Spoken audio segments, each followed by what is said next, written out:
خب باید شما یک لطیفه بگویید که خودی من یعنی من راوی بخندم و آنگاه شما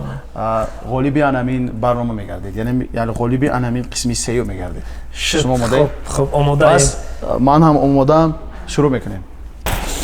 انیداده که همین برادر راویمون همین فاروق جان برادر خواندن در کار اگه برادر همین تویستونی این کار در حقیقت چی دلیل پلیاژ خوجان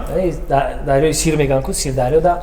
یک برادر هم خیش دیگه همونجا دا و یک برادر خوجانی پیش میاد السلام علیکم آقا ناز میشم درست میشم با میگه سوج انا ناز اما نرمالی اوه میگه از گبزنی معلوم است که تو از بدخشان کوهی میگه اوه آره ما از بدخشان کوهی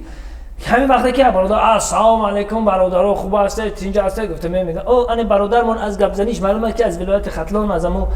کلوب باستانی میگه او برادر ما ای کلوب بچکوی کلوب میگه دیگه برادر ما بدخشی و خوجندی و کلوبی دیگه نمیگه ما هممون یک خونیم یک ملتیم توجیکیم سامی گلاونی توجیکیم و میگه خب توجیکیم به هر چیز هم خشتگیان قرار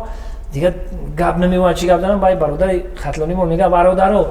خیلی شیشتن قدی چی بیا کم کم چق میکنیم لای دایره میگه خیلی اوبوزی کردیم پلیاژ میگه موندا شدیم کم صحبت کنیم میگه نگو فوکس میگه فوکس میکنم فوکس هم پوستی دست همه قپا آخه تو مت یک رو آخه تو مت دو کرو هم پوستی دستش دو کرو تو میخوام